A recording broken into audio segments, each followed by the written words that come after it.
बच्चों, हमारा जो 12th बोर्ड की प्रिपरेशन चल रही थी उसमें चैप्टर 2 का आज लास्ट लेक्चर है, यानी आज चैप्टर 2 कंप्लीट हो जाएगा। अब देखिए, आपके चैप्टर 1 एंड चैप्टर 2 कंप्लीट हो गए, है ना।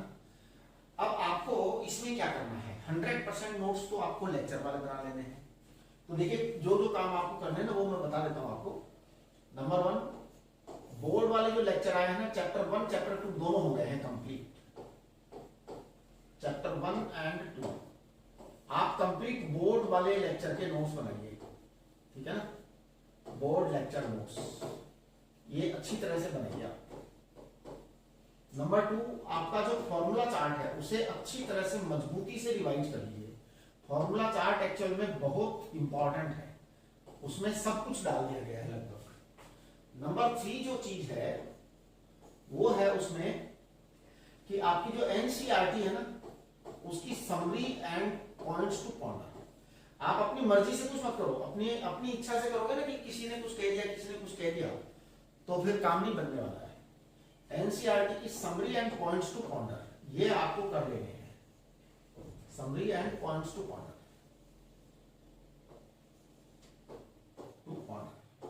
ये आप पूरे कर लेंगे, राइट। ये सब अगर आपने कर लिए ना, और अगर आपके पास में टाइम रहता है तो एनसीईआरटी के सारे एग्जाम्पल कर लो। अगर एग्जाम्पलर बुक कर लेते हो आप एनसीईआरटी की, तब तो खैर वंडरफुल है। एनसीईआरटी एग्जाम्पलर करने के बाद में तो आप समझ लो कि आपकी इनडायरेक्टली जो है ना जेईई मेन की तैयारी भी हो गई है, ठीक है। चलिए, तो अब अपन जो है ना आज का डिस्कशन कंप्लीट करते हैं। देखिए,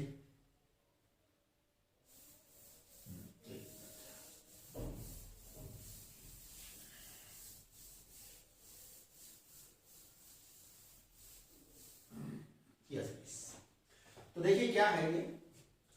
सबसे पहला क्वेश्चन आज हमारे पास है, depict the equipotential surfaces for system of two identical positive point charges placed at a distance d apart. देखिए, हमें इक्विपोटेंशियल सरफेसेस बनानी है, तो आप यहां पर ये कह दीजिए कि वी नो दैट, आंसर लिखेंगे ना, तो आप सबसे पहले लिखेंगे we know that equipotential surfaces are always equipotential surfaces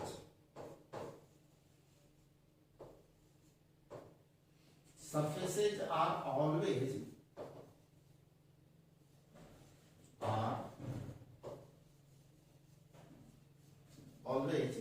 equipotential surfaces are always perpendicular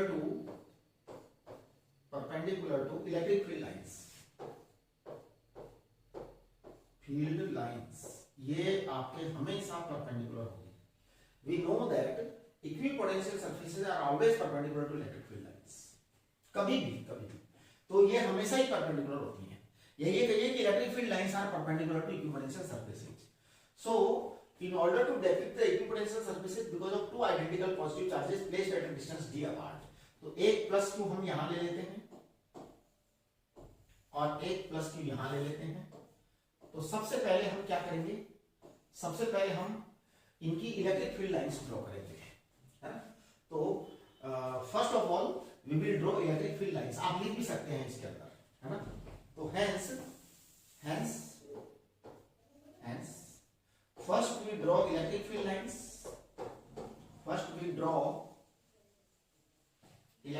lines, and then perpendicular to these, आप यहां पर perpendicular लिखना अच्छी तरह से। perpendicular to these will be equipotential surfaces, ये आपको हमने पढ़ाया था कि इक्विपोटेंशियल सरफेसेस जो होती हैं वो हमेशा इलेक्ट्रिक फील्ड लाइंस के परपेंडिकुलर होती हैं। ये इक्विपोटेंशियल सरफेसेस है, राइट। तो मैं देखो यहाँ पे इसकी लाइनें बनाता हूँ। इसकी लाइनें बनाना बड़ा आसान है, बहुत ही आसान है। आप कुछ मत करा करो, अलग अलग पॉइंट्स पर एक यूनिट पॉजिटिव चार्ज रख करके और अंदाज लगाओ कि किधर जाएगा। तो मैं यहाँ पर देखो यूनिट पॉजिटिव चार्ज रख रहा हूँ। जब मैं यहाँ पर प्लस रखूंगा ना, प्लस रखूंगा तो ये इधर की तरफ जाएगा, तो इलेक्ट्रिक फील्ड लाइन इधर होगी। अगर मैं यहाँ प्लस रखूँ तो इलेक्ट्रिक फील्ड लाइन इधर होगी। अगर मैं यहाँ प्लस रखूं तो इलेक्ट्रिक फील्ड लाइन इधर होगी। अच्छा यहाँ प्लस रखूं तो, यहाँ प्लस रखूं तो पता है क्या होगा, ये भी उसमें पार्टिसिपेट करेगा, इलेक्ट्रिक फील्ड लाइन ऐसे होगी। यहाँ प्लस रखूंगा तो इलेक्ट्रिक फील्ड लाइन ऐसे होगी, इस तरह से एरो लगाते जाओ सब जगह, electric field lines, these are electric field lines, ऐसे होगा। आपने अगर यहाँ रखा ना एक पॉजिटिव चार्ज तो ये ऐसे इलेक्ट्रिक फील्ड लाइन है। अगर आपने यहाँ रखा है पॉजिटिव चार्ज तो ये इलेक्ट्रिक फील्ड लाइन जो है ना, क्योंकि यहाँ रखा तो ये भी रिपेल करेगा, वो भी रिपेल करेगा, दोनों रिपेल करेंगे, ये कहेगा मेरे पास मत आओ, है ना, हाँ, तो ऐसे जाएगी इलेक्ट्रिक फील्ड लाइन। यहाँ रखा तो पता है ये क्या कहेगा, ये तो कहेगा मेरे से दूर भाग, वो कहेगा मेरे पास मत आओ, तो इलेक्ट्रिक फील्ड लाइन ऐसे जाएगी। गेटिंग? अब आप देखिए इसके आगे, अगर यहाँ पे इलेक्ट्रिक फील्ड लाइन रखेंगे तो भी ऐसा ही सीन बनने वाला है, ऐसा ही सीन बनने वाला है।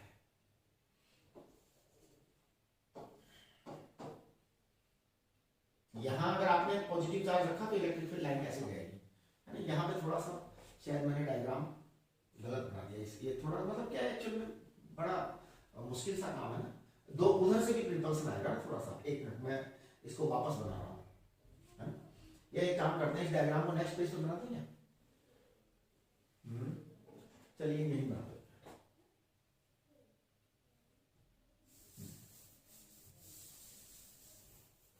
देखिए तो ये आपका पॉजिटिव चार्ज ले रहा हूं मैं, यहाँ पे थोड़ी जगह बना लेते हैं, और यहाँ पर अगर मैंने पॉजिटिव रखा इधर जाएगा, यहाँ पे रखा तो ये इधर जाएगा, यहाँ पे रखा तो इधर की तरफ दौड़ेगा, मतलब पॉजिटिव चार्ज विल रिपेल, है ना।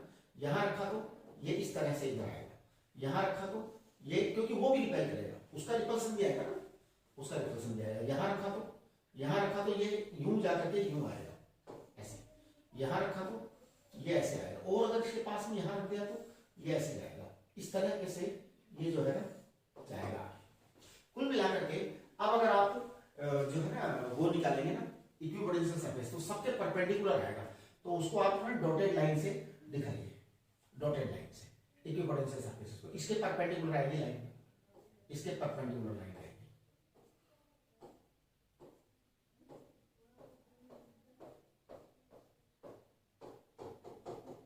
है ना, हाँ, इसके परपेंडिकुलर आएगी लाइन। तो आप ये कह सकते हैं dotted line are representing equipotential surfaces. तो यहां पे आप लिख देंगे इस तरीके से, इनके परपेंडिकुलर आएगी, मतलब है ना। तो आपको पता है क्या लिखना है, आपको यहां पर फिर यहां पे मर्ज कर देनी है ये लाइनें, क्योंकि ये इक्विपोटेंशियल सरफेस होगा। आपको पता है आपको यहां पे लिखना भी है साथ में, क्या लिखना है, firm line, firm line, firm line का मतलब है complete line, not dotted line. Firm lines are electric field lines and perpendicular to the electric field lines, perpendicular to the electric field lines,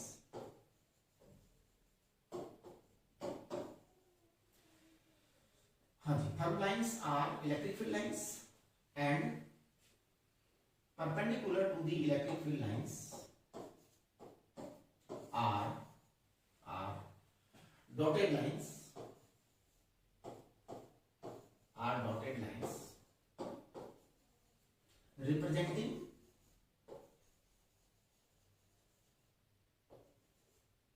equipotential surfaces. अब आपको थोड़ा ये ध्यान देना है कि जो ये डॉटेड लाइन है ना, ये आप थोड़ा प्लान करके परपेंडिकुलर बनाएं इक्विपोटेंशियल सरफेस, मतलब दिखनी भी चाहिए परपेंडिकुलर बना रहे हो आप, है ना।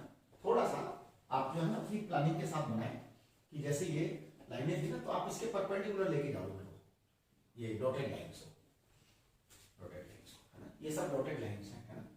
तो इनको आप परपेंडिकुलर लेकर के जाइए सबको, और इस तरीके से आप बनाइए। आपका ये फर्स्ट क्वेश्चन का आंसर हो गया है, correct. Charges placed at distance different.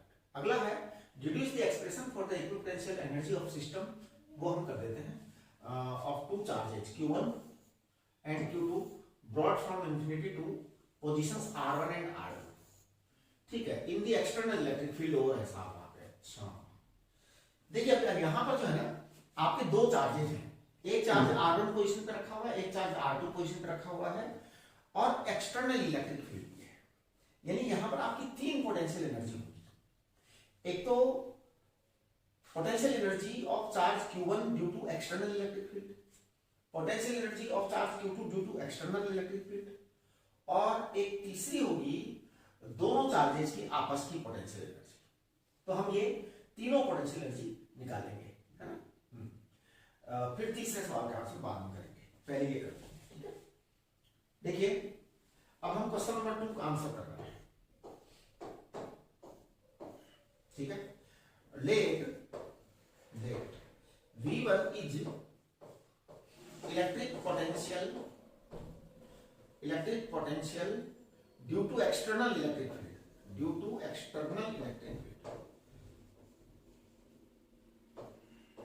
external electric field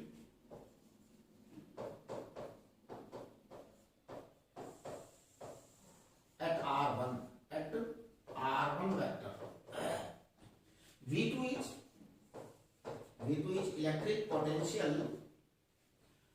potential due to external electric field at R2, right? So now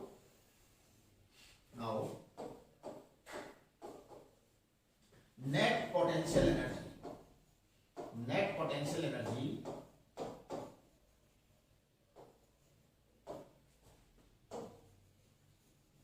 of the system of two charges,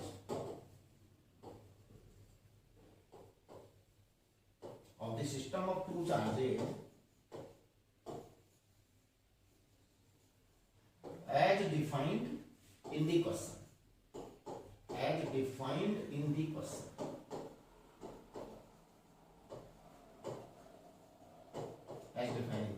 देखिए सबसे पहली बात तो U1 is potential energy of charge Q1 in the electric field, या in the electric field के बजाय due to electric field लिखो, है ना।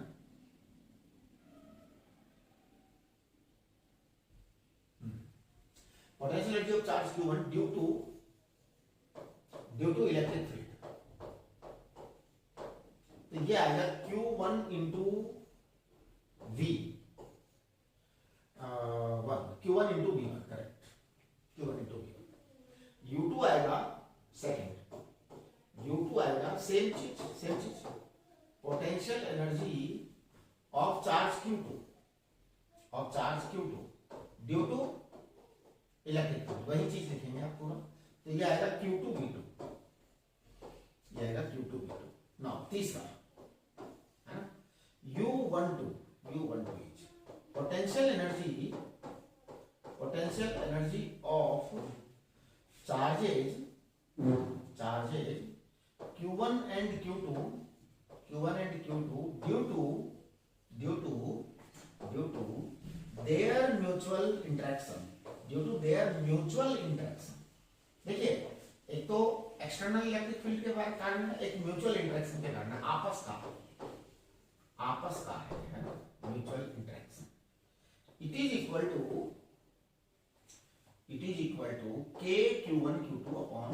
KQ1 Q2 upon R12, yes, है ना, ये होगा। R12 is distance between Q1 and Q2, right. हाँ, ये हो गया आपका, चलिए ठीक है। नेक्स्ट, तो hence total potential energy equal to U total equal to U1 plus U2 plus U12, check करो। तो U1 आपका है Q1 V1 plus Q2 V2 plus क्या होगा, Q2 V2 plus KQ1 Q2 upon R12। अब आप देखो Q1 को मैं लिख दूंगा Q1 और V को लिखूंगा ER1। इसी तरीके से Q को लिखूंगा ये और V2 को लिखूंगा ER2 प्लस K को लिखूंगा 1/4 पाई एप्सिलॉन नॉट, है ना, Q1 Q2 अपॉन R12, है ना। Here R12 is distance between Q1 and Q2.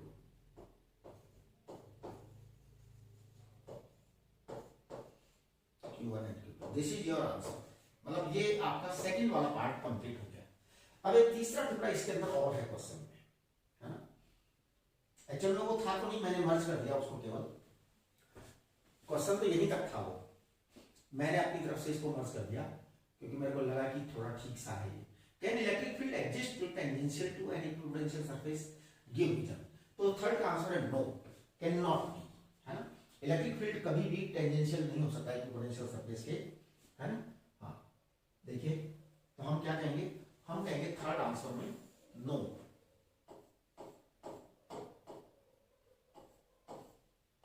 No, है ना।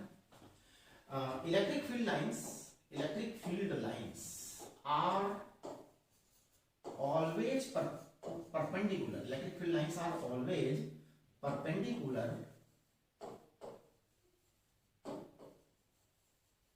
to equipotential surface.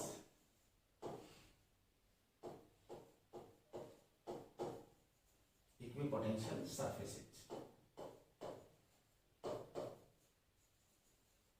है ना। इसमें आप आगे लिखेंगे, एक्चुअली इस तरह से लिखेंगे, बना करके स्टोरी बहुत सुंदर स्टोरी बनानी है, बहुत ही बढ़िया स्टोरी बनानी है। एक्चुअली इक्विपोटेंशियल लाइन और इक्विपोटेंशियल सरफेसेज, इक्विपोटेंशियल लाइन्स और इक्विपोटेंशियल सरफेसेज और इक्विपोटेंशियल सरफेसेज,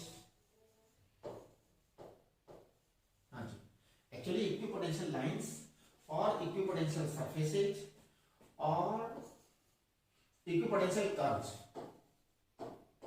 और equipotential curves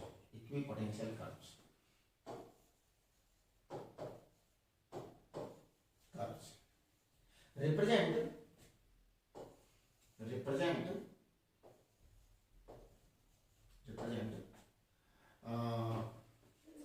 zero electric field, है ना। हाँ जी बिल्कुल। No electric field is found, no electric field is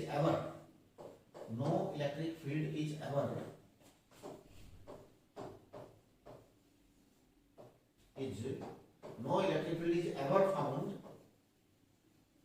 along the equipotential surfaces.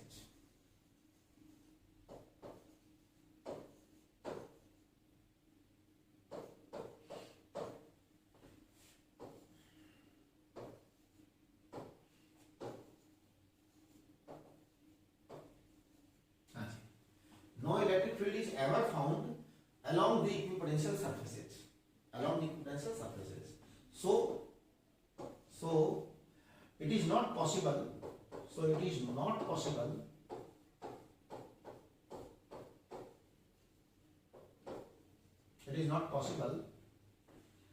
to become. So it is not possible to become equipotential surfaces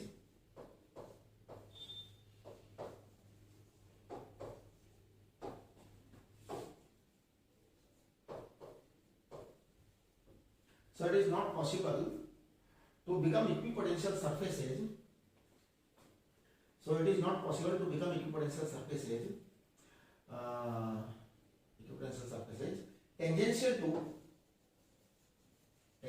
to electric field, ये possible नहीं है भैया, ठीक है ना।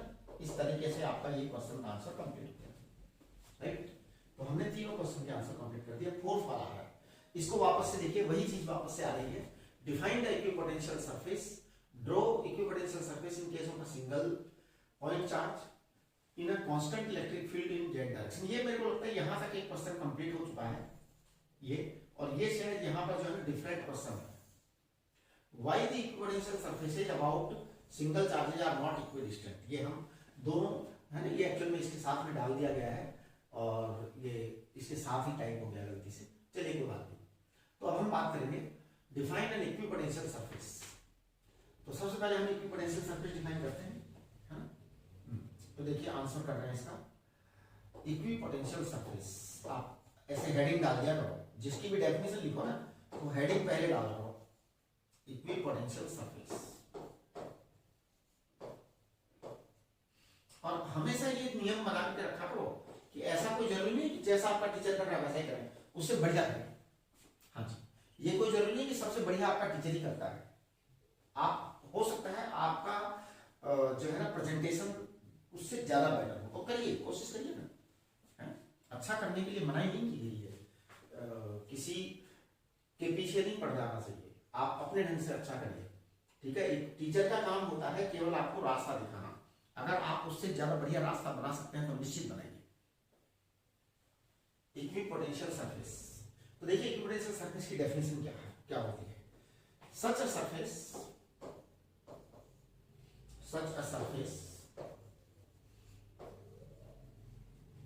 on which such a surface on which potential is same at all points, potential is same at all points,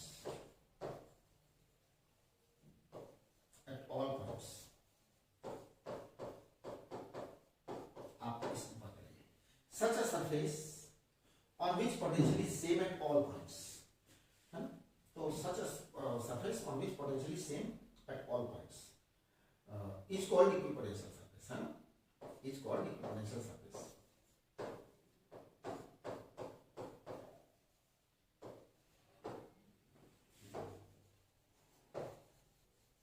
ठीक है, तो आप लिखिए यहाँ पे on an equipotential surface,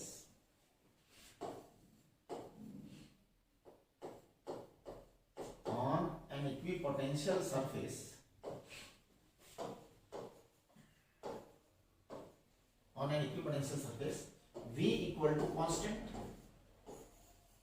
therefore E equal to क्या होता है, E equal to फॉर्मूला होता है minus dV upon dr, it is equal to 0। तो no electric field intensity is ever found along the equipotential surface। तो आप यहां पे लिखेंगे no electric field intensity, no electric field intensity, पूरा लिख देना इलेक्ट्रिक फील्ड इंटेंसिटी, एब्रिविएशन में मत लिखना। no electric field intensity is ever found along the equipotential surface, equipotential surface।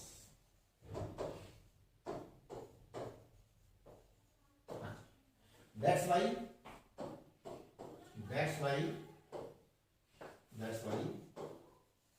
equipotential surfaces are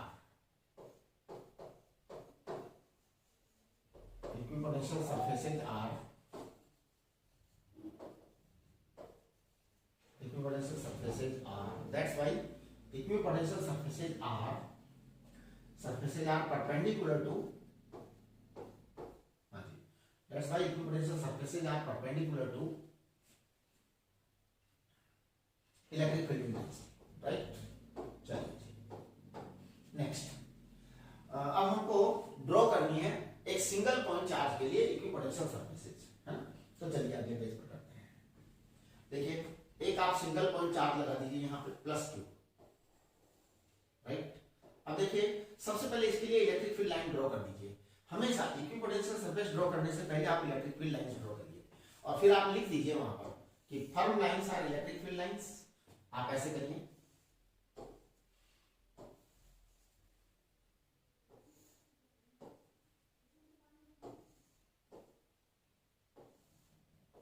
ठीक है। फिर आप यहां पे ऐसे ड्रॉ करिए। अब स्फीयर आएंगे, सारे के सारे स्फीयर आएंगे,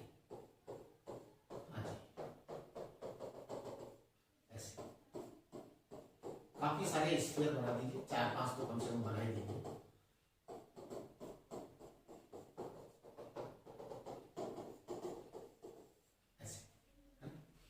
आप यहां पे लिखेंगे कि firm lines as shown in figure,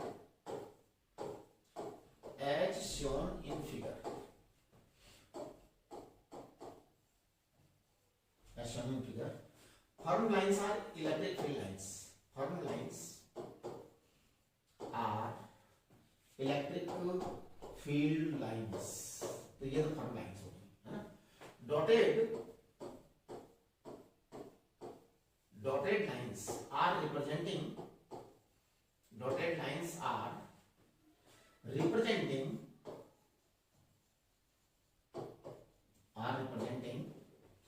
equipotential surfaces, equipotential surfaces, equipotential surfaces, है ना. These equipotential surfaces are spherical surfaces. एक minute. These equipotential surfaces, these equipotential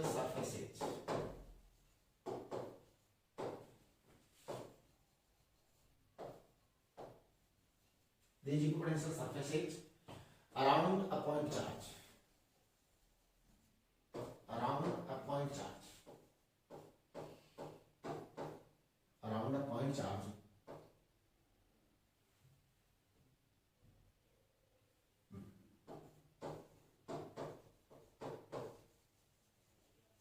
these equipotential surfaces around the point charge, around a point charge are spherical,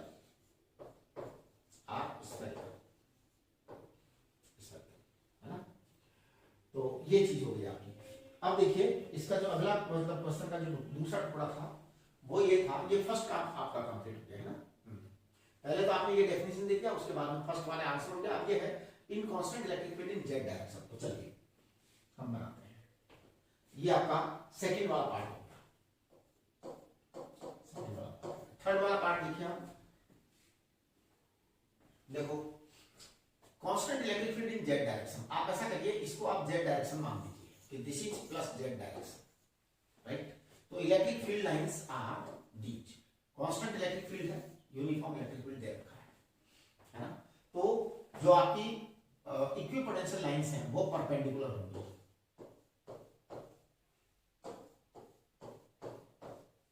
ये सब equipotential circuit होंगे. आपको dotted line अच्छी तरह बनानी है, मेरी तरह नहीं बनानी है. मेरी तरह नहीं बनानी. डॉटेड लाइन देखो मैं बताता हूँ आपको एक बार अच्छी तरह बना कर कैसी होती है. मैं तो लापरवाही से बनाता हूँ. आप लोगों को मेरा वाला स्टाइल नहीं अपना. ऐसे ऐसे अच्छी तरह बनाना है आपको, क्योंकि आपको मार्क्स चाहिए, मुझे मार्क्स नहीं चाहिए, है ना. अच्छी तरह बनाना बेटा, जिससे क्या उसको लगे कि आपने काम को ऐसे करके एक स्केल रखें और स्केल रख करके बराबर बनाना. ठीक है. तो ये इक्विपोटेंशियल लाइंस हैं. अब आप पता है क्या कहेंगे कि XY planes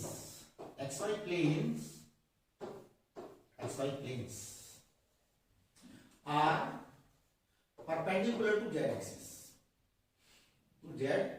axis, so all surfaces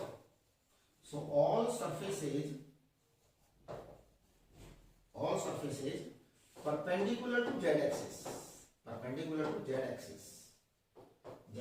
that is parallel to XY plane. हाँ जी, ये ध्यान रखना, parallel to XY plane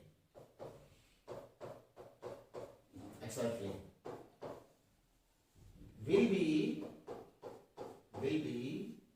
equipotential surfaces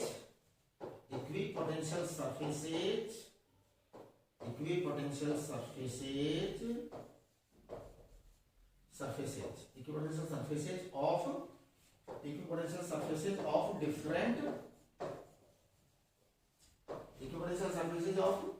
different potentials. ये बहुत इंपॉर्टेंट बात है. Different potentials. हाँ जी, हर लाइन का पोटेंशियल अलग होगा.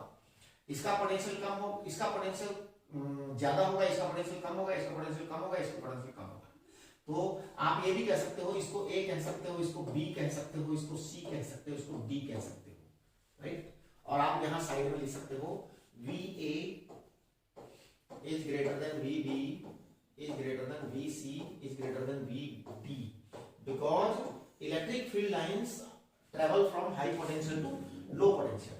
Electric field lines travel from high potential to low potential, है ना, तो वो आप इस तरह से कह सकते हो, राइट। चलिए अब एक बार जरा ये सवाल देखते हैं, इसके अंदर एक टुकड़ा और है क्वेश्चन के अंदर।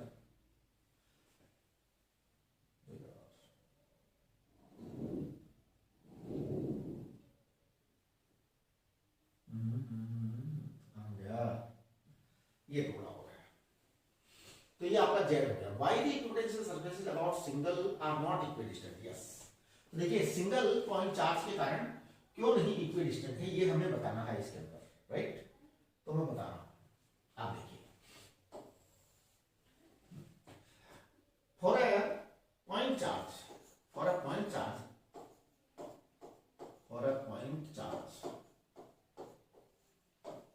फॉर अ पॉइंट चार्ज,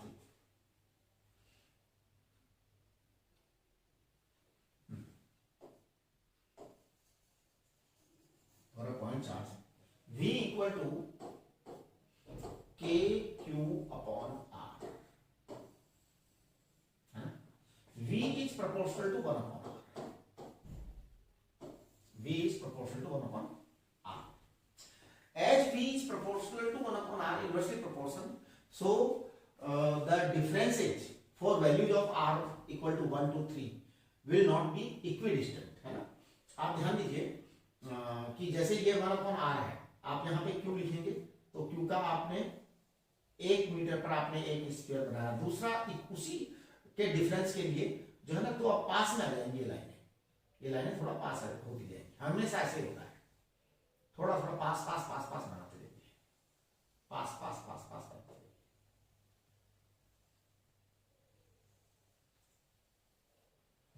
फिर आप लिखेंगे as electric potential due to a point charge. यहां आप इलेक्ट्रिक पोटेंशियल पूरा लिखेंगे, due to a point charge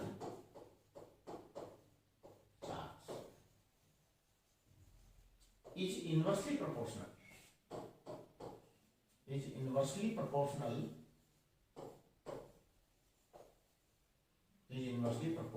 to,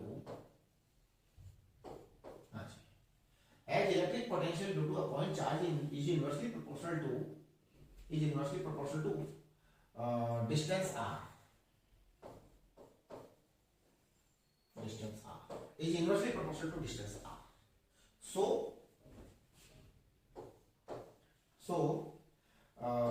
the equipotential surfaces with equal potential difference, the equipotential surfaces, equipotential spherical surfaces, आप इसको लिखिए। So the equipotential spherical surfaces,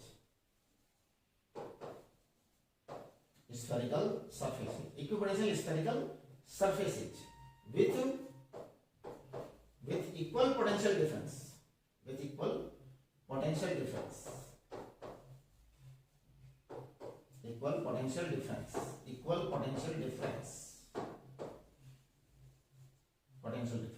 है ना, will not be equidistant,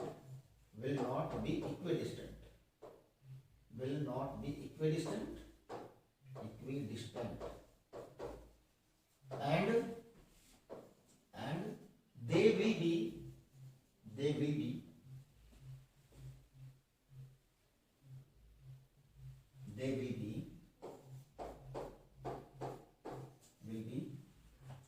coming closer, they will be approaching closer, है ना, coming closer, मतलब पास पास पास पास आते रहेंगे दूर। इस तरह से आपका ये जो है ना सेकंड क्वेश्चन का आंसर कंप्लीट होता है। अब हम इससे आगे बढ़ते हैं, राइट। देखिए क्या है, हाँ ये 7th वाला क्वेश्चन है, और ये क्या है, देखो 3 पॉइंट चार्जेस Q ये रहा Q, -4Q and 2Q are placed at the vertex of equilateral triangle ABC of side L as shown in the figure. Obtain the expression for the magnitude of resultant electric force acting on the charge Q. देखिए आपको इस charge के ऊपर जो है ना resultant electric force निकालना है, ठीक है ना। तो अब आप यहाँ पे इलेक्ट्रिक फोर्स रिजल्टेंट निकाल लीजिए। तो मैं एक बार बना देता हूँ इसको, resultant electric force on charge Q। तो देखो ये आपका इक्विलेटरल ट्रायंगल है, ट्रायंगल की साइड L है, आपका यहाँ पर चार्ज +2q है और यहाँ पर चार्ज -4q है। आपको इस चार्ज पर नेट फोर्स निकालना है। तो सबसे पहले तो this +2q charge will repel this way. आप इसको F1 कह दीजिए। क्या कह दीजिए? F1। और इसको जो है ना, दिस चार्ज विल अट्रैक्ट, इसको आप F2 कह दीजिए। राइट, ये फिर आप लिखेंगे as shown in the figure, ऐसे आप लिखेंगे as shown in the figure,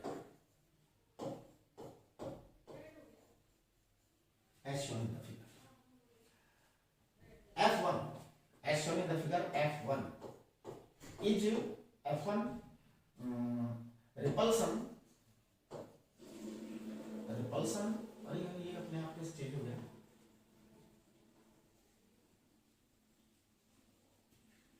ऐसे कैसे हो रहा है?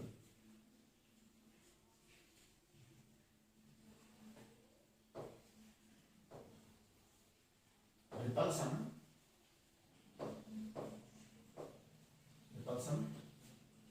as shown in the figure, repulsion due to 2q on q, right. तो ये आपका फोर्स आ जाएगा k twice q into q upon l square, ये राइट। फिर आप F2 को लिखेंगे, F2 is attraction on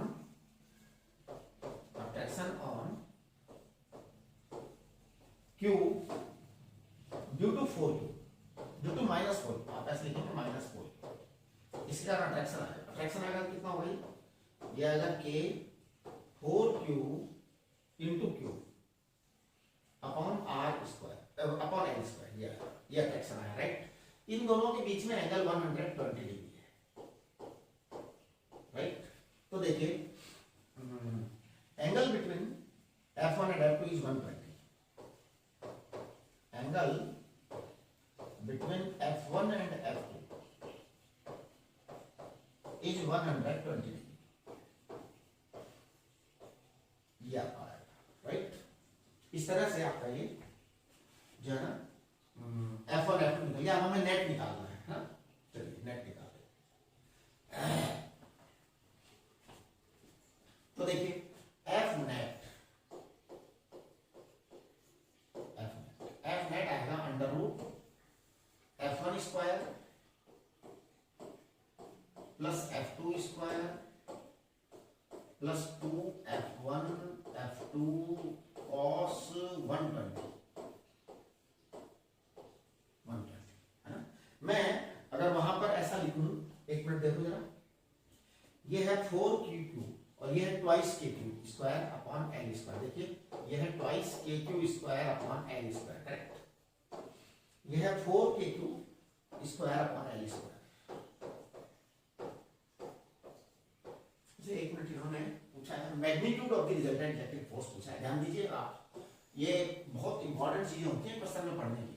obtain the expression for the magnitude of the resultant electric force. इसका मतलब होता है कि now you don't bother about the direction.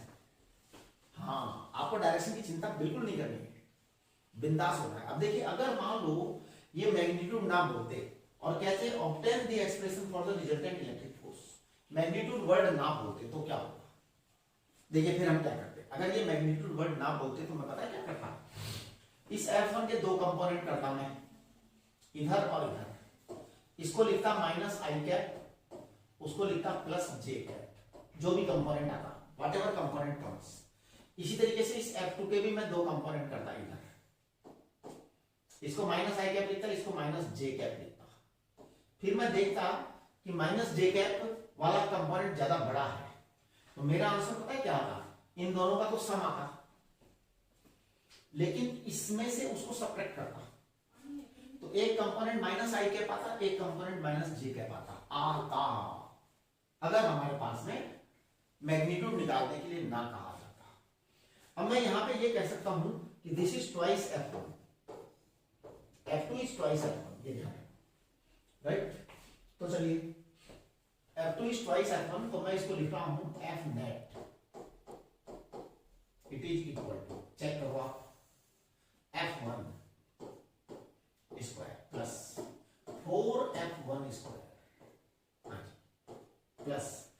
Is twice F1, तो 4F1 स्क्वायर cos 120 इज -1/2। आप चेक करिए, -1/2 आप जब करेंगे तो यहाँ पे -2F1 आ जाएगा, तो हमारे पास में रिजल्ट आ जाएगा ये 2F1 सब्ट्रैक्ट होगा तो 3 बचेगा, ये 5 में से 2 गया तो 3 बचेगा ना, तो √3F1 आ जाएगा, √3F1 कितना आ गया, √3F1 आ गया twice KQ square upon L square. ये आपका F नेट आया है, बहुत ही मतलब कि सिंपल सा हो गया है, 2√3 KQ square upon L square, ये F नेट आया, it is the magnitude, direct came है ना। हाँ, अगर ये मैग्नीट्यूड ना होता तो बड़ा जो है ना थोड़ा सा लेंथी हो जाता, आपको इसके कंपोनेंट लेने पड़ते। ये आपका 60 डिग्री एंगल है ना, वो आपका 30 डिग्री एंगल है, ये 60 डिग्री एंगल है, वो आपका 30 डिग्री एंगल है। अब आपको अलग अलग कंपोनेंट निकालने पड़ते और फिर कंपोनेंट्स को ऐड करना पड़ता। इधर वाले कंपोनेंट जो है ना आई कैप वाले, वो 60 डिग्री आते हैं। तो देखो फिर क्या होता, अगर ऐसा होता तो मैं यहाँ पे लिख देता हूँ थोड़ा समझाने की दृष्टि से आपको, है ना। That is not part of the question, this question is not, but we have to check it. मैं यहाँ लिख रहा हूँ F1 cos 60, F1 cos 60 plus F2 cos 60,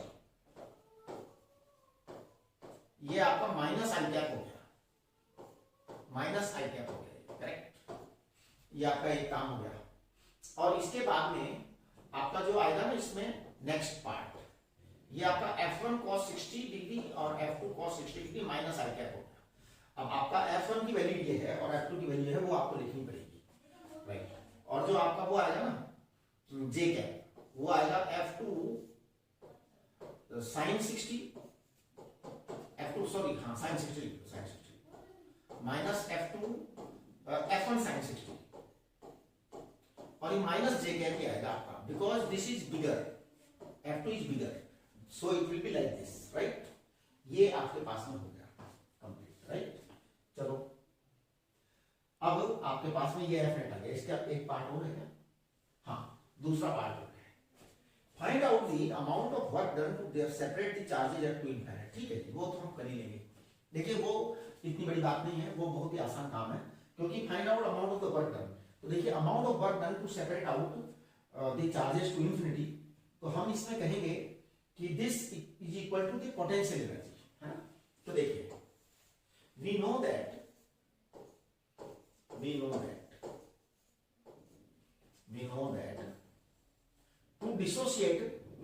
to dissociate, थोड़ा सा जो है ना इसको क्लियर लिख लो, we know that to dissociate any system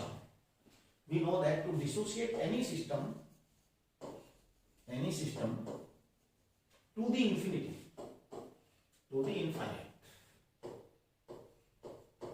कोई सा भी सिस्टम हो जाए इस दुनिया का, अगर आप उसे डिसोशिएट करें इनफाइनाइट तक, है ना, we know that to dissociate any system to the infinite, the net work done is equal to negative of total potential energy of the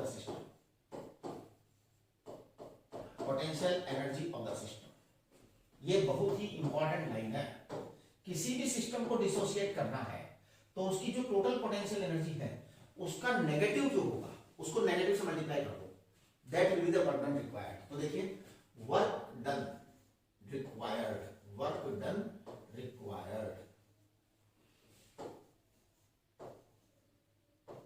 it is equal to minus U total.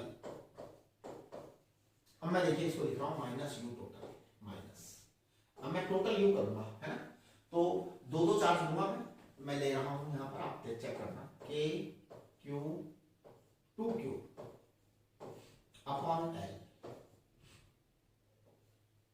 Plus K Q minus 4Q upon L plus K Q minus 4 Q हो गया ना, फिर आएगा के 2 Q minus 4 Q upon, ये आपका net total आया potential. इसका माइनस तो आपने ले ही लिया है, राइट। अब आप देखो, मैं इसमें से के क्यू स्क्वायर अपॉन एल को कॉमन निकाल रहा हूं, के क्यू स्क्वायर अपॉन एल को कॉमन निकाल रहा हूं, बाकी चीजें मैं कैलकुलेट कर रहा हूं। तो 2 आएगा, माइनस 4 आएगा, माइनस 8 आएगा, चेक करो 2 माइनस 4 माइनस 8, तो दैट इज माइनस 10 हो जाएगा, है ना, और इधर है प्लस 10 आ जाएगा, तो that is the answer will be plus 10 upon 4 pi epsilon not. के को आप लास्ट में 4 पाई एप्सिलॉन नॉट लिख दिया करो, के को आप लास्ट में 4 पाई एप्सिलॉन नॉट लिख दिया करो, दिस इज योर आंसर। इस तरह से आप इसको कंप्लीट करते हैं, करेक्ट। चलिए जी, तो यहां तक आपका ये हो गया। नेक्स्ट एक नजर इस क्वेश्चन को चेक कर लेते हैं, पूरा हो गया complete. Find out the amount of work done, ठीक है जी, सही है, कंप्लीट हो गया। अब हम इसके आगे बढ़ते हैं, है ना। देखिए नेक्स्ट क्वेश्चन क्या है। नेक्स्ट क्वेश्चन है, a test charge Q is moved without acceleration from A to C, ठीक है जी, A to C, a test charge is moved A to C along the path from A to B, ठीक है, and then from B to C in the electric field as shown in the figure. Calculate the potential difference between A and C, ठीक है, वो कर देंगे हम, right? At which point of the two the electric potential is more and why? कौन से दो point आ गया? अच्छा, electric potential difference A and C पे देखिए। अब मैं यहाँ पर बहुत क्लियर कट बात कह रहा हूँ, क्योंकि उन्होंने कहीं बर्तन वगैरह नहीं निकाला। एक मिनट, फिर से वापस पढ़ो क्वेश्चन को। A test charge Q is moved without acceleration from A to C along the path AB and BC, ठीक है, इलेक्ट्रिक फील्ड एस होने का। Calculate the potential difference between AC, ठीक है, वो निकाल देंगे हम। And eight which point of the two the electric potential is more and high, ठीक है जी। मैं ये देखो आपको यहाँ पर एक चीज बता देता हूँ। As given in the question, as per दी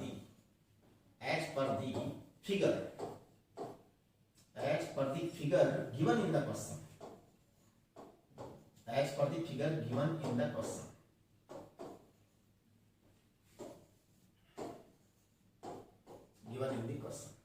है ना। BC line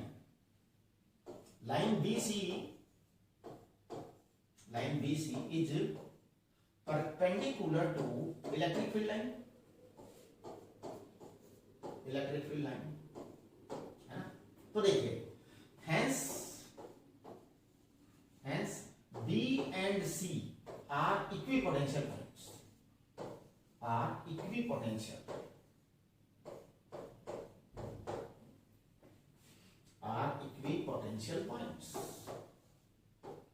बिल्कुल, ये आप लिख ही सकते हो डायरेक्ट। इसका मतलब ये हो गया कि VB इज इक्वल टू VC, ये बात क्लियर हो गई। B and C have same potential, B और C का पोटेंशियल अलग अलग नहीं है। अब आप उसको A से चाहे C पर लाओ, चाहे A से B पर लाओ, एक ही बात है ना। तो हम इसको जो है ना, मैं नेक्स्ट पेज पे कर रहा हूं। hence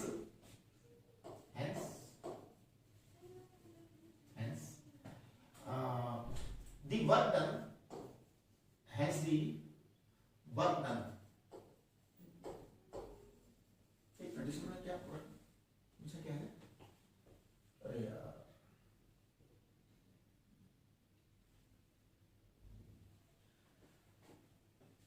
calculate the potential difference between A and C, yes ठीक है ना। तो पोटेंशियल डिफरेंस चाहिए ना work done, hence work done in bringing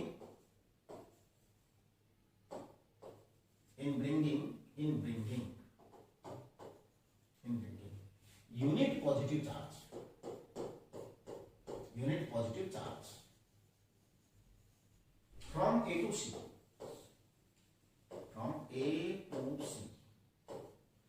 hence work done in bringing unit positive charge from A to C will be equal to the work done for A to B, work done for A to B, दोनों same work आएंगे, है ना। And this work done and this work done will be potential difference. This work done will be potential difference. Will be potential difference.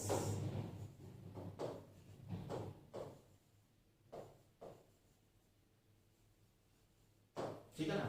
तो therefore VAC it is equal to VAB,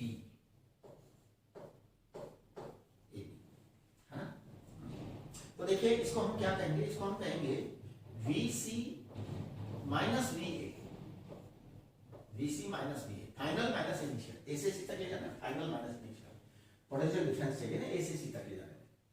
इसको हम कह देंगे VB minus VA, same.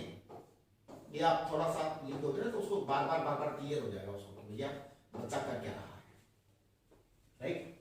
It is equal to +1 into जो भी उसका distance है ना वो करना है अपने को, मतलब +1 इनटू व्हाट, इलेक्ट्रिक फील्ड की वैल्यू दे रखिएगा, इलेक्ट्रिक फील्ड की वैल्यू E दे रखिए बस, और ये दे रखा 4 सेंटीमीटर। तो आप यहां पे लिखेंगे it is equal to E into distance, E into distance.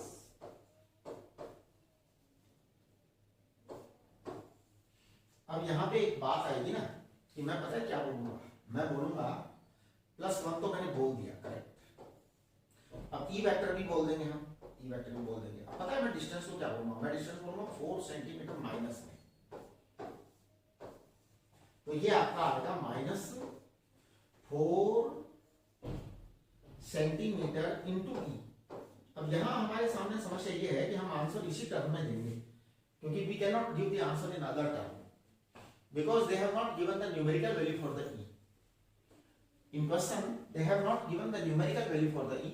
As we are not having the numerical value for the E, and this 4 centimeter they have given the distance, and so we are forced to give the answer in this manner, है ना। तो आप यहाँ पर लिख देंगे कि therefore VAC it is equal to minus capital E into 4 centimetre, 4 centimetre. अब यहां आप देखेंगे कि इलेक्ट्रिक पोटेंशियल की बात कर रहे हैं, ये कह रहे हैं कौन सा बड़ा है कौन सा छोटा है, ये बात करना चाह रहे हैं, at which point the electric potential is more and high. तो देखिए इलेक्ट्रिक फील्ड लाइंस, है ना, as the electric field lines are always directed from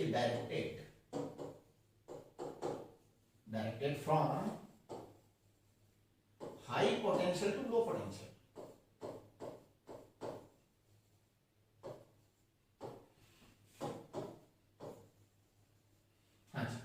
As electric field lines are always directed from high potential to low potential.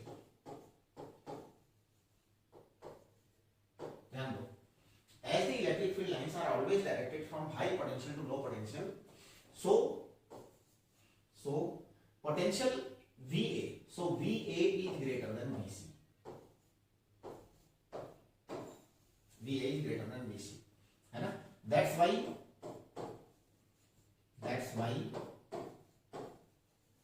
VC minus VA is negative.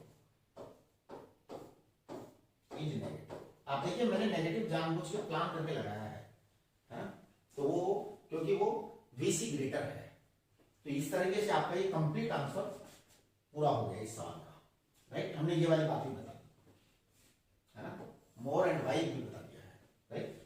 चलिए next, इसके बाद में आपका एक question और है, calculate the amount of work done to dissociate a system of 3 charges, 2 1 microcoulomb and 1 -4 placed at the vertices of equilateral triangle of side 10 cm. Very good. देखिए फिर से वही बात हो गई और आप यहाँ पे फिर से वही कहानी लिख देंगे, है ना। क्या we know that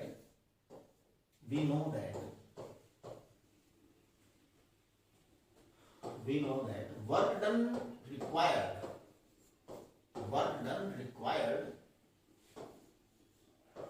to dissociate any system. We know that work done required to dissociate any system. अच्छा,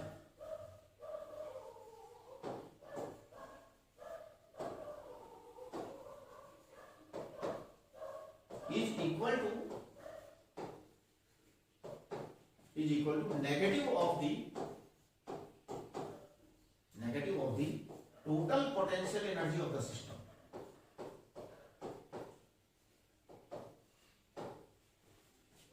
Total potential energy of the system.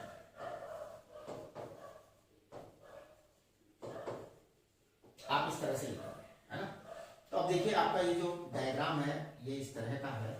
दो चार्ज +1 माइक्रोकूलम है, +1 माइक्रोकूलम, +1 माइक्रोकूलम एंड एक है -4 माइक्रोकूलम। ये आपका सिस्टम है माइक्रोकूलम, राइट।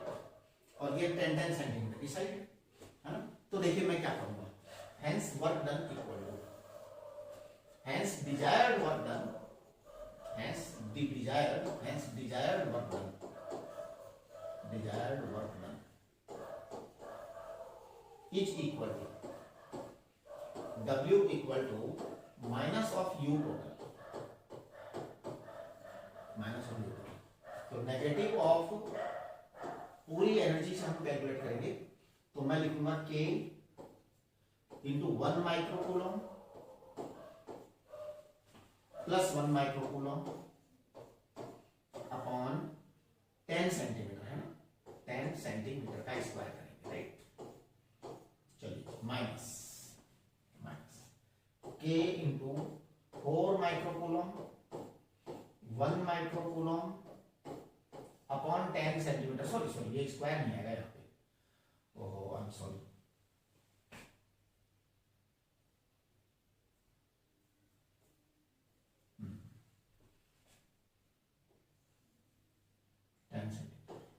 आप लोग एक बार चेक कर लेना, पिछले क्वेश्चन में मैंने कहीं गलती से स्क्वायर तो नहीं लगा दिया, कोई भरोसा नहीं मेरा।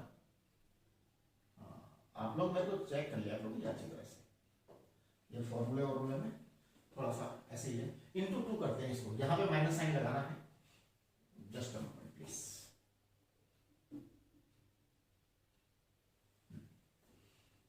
माइक्रोकूलम, फिर यहाँ पे माइनस साइन आएगा और यहाँ पे क्या आएगा, करेक्ट।